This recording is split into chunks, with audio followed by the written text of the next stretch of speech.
ছোট বড় সবারই পছন্দের একটি খাবার বিরিয়ানি।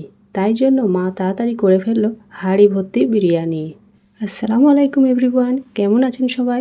আশা করি সবাই ভালো আছেন। আজকে আমি তৈরি করব ঝাল ঝাল আলু পটল রান্না। তার জন্য আমি আলু আর পটলগুলো ছিলে কেটে ধুয়ে রেখেছি।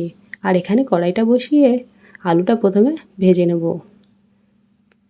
আলুটা ভাজা হয়ে গেলে তারপরে পটলটাও লাল লাল করে একই তেলে ভেজে নেব। আমার এখানে আলু আর পটল সবই ভাজা হয়ে গেছে। তারপরে তেলের মধ্যে দিয়ে দেবো পেঁয়াজ কুচি, লঙ্কা কুচি দিয়ে একটু লাল লাল করে নেব। তারপরে একে একে সব মশলাগুলো দিয়ে দেবো। এখানে ধনিয়া, কাশ্মীরি লঙ্কার গুঁড়ো আর হলুদের গুঁড়ো সব কিছু দিয়ে একটু কষিয়ে নিয়ে আবারও দিয়ে দিলাম এখানে ভেজে রাখা পটল। ভেজে রাখা পটলটা দিয়ে ভালোভাবে এখানে কষিয়ে নিতে হবে।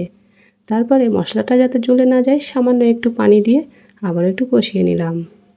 তারপরে এর মধ্যে কষানোর জন্য আমি একটু পানি দিয়ে দেব।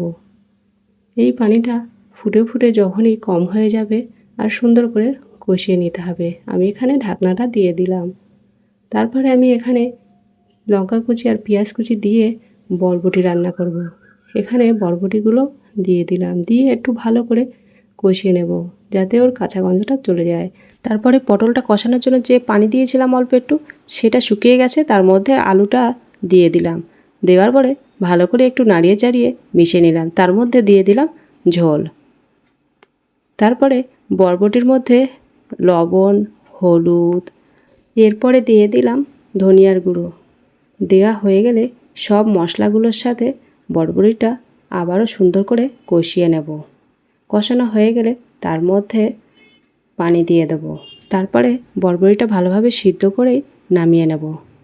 আর এদিকে পটল আলুতে আমি দিয়েছিলাম কষানোর জন্য পানি। এখানে বরবটির পানিটা শুকিয়ে গেছে আর বরবটিটাও ভালোভাবে কুক হয়ে গেছে। তারপর এখানে পটল আলুতে গরম মশলা ছড়িয়ে দিয়ে নামিয়ে নেওয়া হয়েছে। তারপরে আমরা বাপের বাড়িতে চলে গেলাম। সেখানে গিয়ে হাঁড়ি ভর্তি বিরিয়ানি হলো। আর এখানে বুবু দেখেন উপরের মাংসের তেলটা তুলে রেখেছিল, সেইটা দিয়ে দিচ্ছে। দেখেন বিরিয়ানিটা কত সুন্দর হয়েছে।